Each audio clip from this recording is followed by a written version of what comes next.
అందరికీ జై భీమ్. నేను Rajesh Mahasena. Welcome to Mahasena media. Madakasira MLA గారు ఎంఎస్ రాజు గారు. ఎంఎస్ రాజు గారి మీద వైసీపీ మాస్టర్ ప్లాన్ వేసిందండి. స్కెచ్ ఏంటి రాజేష్ స్కెచ్ అని మీరు అడగచ్చు. ఎంఎస్ రాజు యువకుడు, బాగా చదువుకున్నాడు, మంచి ఐడియాలజీ ఉన్న వ్యక్తి, నాకు బాగా మిత్రుడు. అయితే గతంలో వైసీపీ మీద పోరాడే క్రమంలో దళితుల మీద జగన్మోహన్ రెడ్డి గారు పార్టీ చేస్తున్న ఆ దారుణాల మీద కలిసి పోరాడిన వ్యక్తులు మేము. అలాంటి యంగ్స్టర్ని చంద్రబాబు నాయుడు గారు గుర్తించి ఆయనకి రాష్ట్ర ఎస్సీసెల్ అధ్యక్షుడిగా బాధ్యతలు అప్పగించారు గతంలో. ఈ ఎలక్షన్కి 2024 ఎలక్షన్కి ఆయనకి ఎమ్మెల్యే టికెట్ ఇచ్చారు. ఆయన ఎమ్మెల్యేగా గెలిచాడు. గెలిచిన తర్వాత ఆయనకి తిరుమల తిరుపతి దేవస్థానానికి సంబంధించి బోర్డు సభ్యుడిగా కూడా చంద్రబాబు నాయుడు గారు ఒక దళిత యువకుడికి, యువ నాయకుడికి అవకాశం ఇచ్చి గౌరవించారండి. అయితే జగన్మోహన్ రెడ్డి గారికి ఎప్పుడు దళితులు అంటే మరి ఏంటో, ఆ చిన్న చూపు ఏంటో మాకు తెలియదు. కానీ ఇప్పుడు వైసీపీ పేటీఎం బ్యాచ్ అంతా ఎంఎస్ రాజు గారి మీద దుష్ప్రచారం చేయడానికి మొదలుపెట్టింది.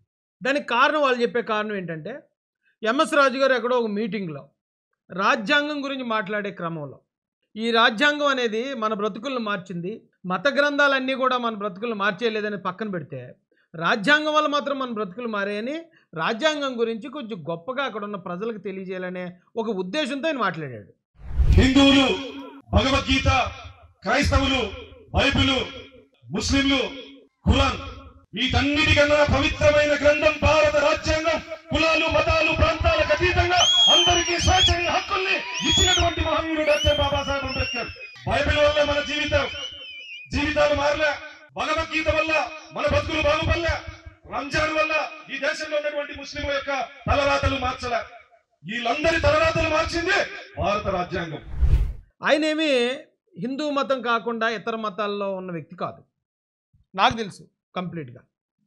అలాంటి వ్యక్తి రాజ్యాంగాన్ని గొప్పగా మాట్లాడే క్రమంలో మాట్లాడిన మాటలను తీసుకుని, ఇతను హిందూ వ్యతిరేకి, ఇతన్ని తిరుమల తిరుపతి దేవస్థానానికి బోర్డు సభ్యుడు ఎలా చేస్తారు అని వైసీపీ పెయిడ్ మీడియా ఇప్పుడు రచ్చ చేస్తుంది.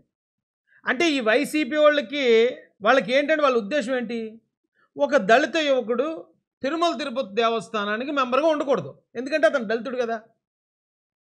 వీళ్ళు ఉండాలి, వైసీపీ నాయకులు ఉండాలి, వైసీపీలో ఉన్న జగన్మోహన్ రెడ్డి గారి బంధువులు ఉండాలి తప్ప, ఒక దళిత యువకుడిని చంద్రబాబు నాయుడు గారు అంత గుర్తించేస్తే ఊరుకుంటారండి వైసీపీ వాళ్ళు? అరే, మా ఆవిడికి వచ్చాడని చంపి పాడేశారట దళితుడిని వైసీపీ హయాంలో. 20,000 అప్పున్నారని చంపేసి 7 డెడ్ బాడీ డోర్ డెలివరీ చేసామన్నారు. మాస్క్ అడిగారనే కారణంతో రోడ్ల మీద ఈడ్చి కొట్టి చంపేశారు డాక్టర్ గారిని. అలాంటి వైసీపీ వాళ్ళు ఒక దళిత యువ నాయకుడు టీటీడీ బోర్డు మెంబర్ అయితే ఒప్పుకుంటారా? ఎక్కడ ఏ కారణం దొరుకుతుందని బోతద్దాలు పెట్టి ఎత్తుతారు. ఇక తిరుమల తిరుపతి దేవస్థానం ఆచార వ్యవహారాలకు విషయం వచ్చేటప్పటికి జగన్మోహన్ రెడ్డి గారు ఏ రోజు ఫుల్ఫిల్ చేయలేదు. మనం అలా తవ్వుకుంటూ వెళ్తే చాలామంది బాధపడతారు కాబట్టి నేను ఆ యాంగిల్లో మాట్లాడట్లేదు. కానీ ఇది తప్పు కదా.